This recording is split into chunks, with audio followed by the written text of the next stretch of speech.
वेळ संधी सगळं सगळं हातचं निघून गेलंय. आता काही होऊ शकत नाही. असं काही नसतं रे रिशा. अरे तुझ्या आयुष्याची आताच तर सुरुवात झाली आणि तू म्हातारा झाला का बोलायला लागलास. माझ्या जरा जास्त चुका झाल्या आहेत. चुका? अरे चुका का तू मुद्दामून केल्यास का? तुझ्या हातून त्या घडून गेल्या ना. आणि असंही आयुष्यात अशी एखादी वेळ येते की जिथे आपण करायला जातोय आणि होतो वेगळं. रिशा, अरे तुझ्या साईडने पण वारं वाहतील. मी सांगतो ना सगळं चांगलं होईल बघ. असं होईल का सुम्या? होईल ना, मी सांगतो ना 100% होईल. आणि असंही तुझ्या आयुष्यात जे काय घडलं ना ते फार वाईट नाहीये. असंही मैत्री आणि प्रेम याच्यात रुसवा फुगवा भांडण तंटा हे चालायचंच असं मला मित्र बोलतो. आभास आरजे ना तो मस्त फिल. अरे आभास म्हणजे तूच की. तुझी फिलॉसॉफी तू विसरलास. म्हणजे ते असं झालं दिव्याखाली अंधार, नाहीतर मग ते लोक काय सांग. सगळे एक्झाम्पल द्यायची गरज नाही. समजलं मला काय बोलायचं. आणि सुम्या तुला मला काल एकदा सुद्धा कॉल करता आला नाही. मला का स्वप्न पडलं होतं का तू त्या सदाशिव पेठेत कामिनीला आधार द्यायला जाणार आहेस ते? बरं झालं ते झालं. तू आता नाही तुला सगळं खरं खरं सांग. माफी माग तिची. हा अरे जे काही घडलंय त्यात माझी काही चूक नाहीये ना. चूक असो वा नसो माफी मुलांनीच मागायची असते. आणि तसंही रिशा तुमची फक्त मैत्री आहे. नशीब लग्न झालं नाही. लग्न झालेल्या मुलांचे किस्से असशील ना वेडा होशील तू. आणि तसंही मुलींना मुलांकडून माफी मागण्यात एक वेगळाच आसुरी आनंद मिळतो माहितीये का. मला तर वाटतं बहुतेक सॉरी हा शब्द मुलींना खुश करण्यासाठी बनवला असेल. हा हे रिशा सांगून टाक ना तुला सगळं खरं खरं. तिला तर सांगावं लागणारच आहे.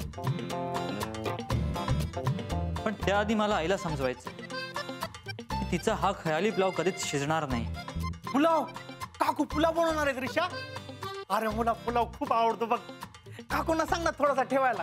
हे म्हणजे घरी जाऊन थोडासा खाऊन येईन ना. हवाय तुला? बोल.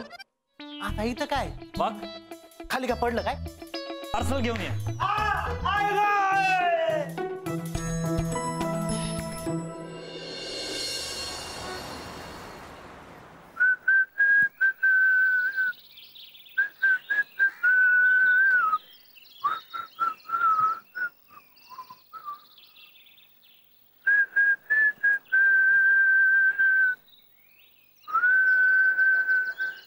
दादा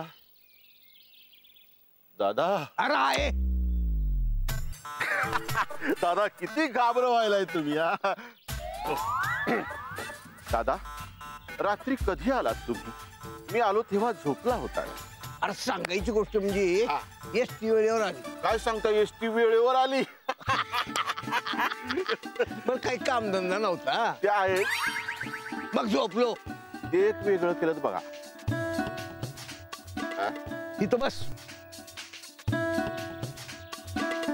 एक वाईट गोष्ट आहे. अनूप खरंच गाडी शिकायची यार. आणि मी रोज प्रॅक्टिस करते ना प्रॅक्टिस. काय तर प्रॅक्टिस करते सांग तिला.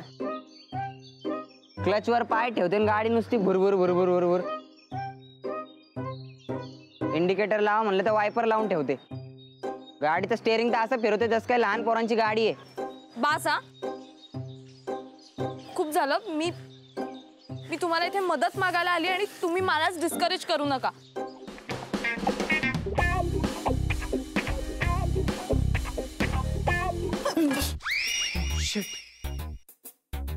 तू पण इथे लपलीस?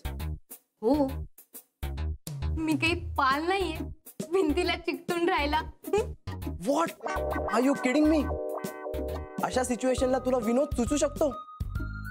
कसं असतं ना, अशी सिच्युएशन आली की आपल्याला टेन्शन येतं आणि मग ते टेन्शन घालवण्यासाठी विनोद करणं चांगलं. व्हॉट्स इट? नाही.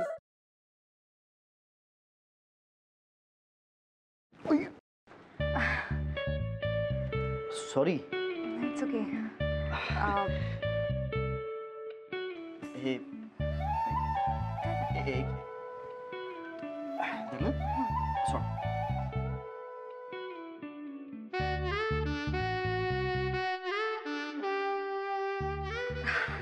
अरे थँक्यू.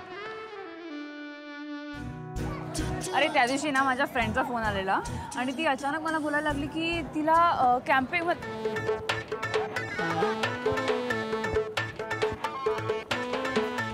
काय करतोयस? मी पळतोय.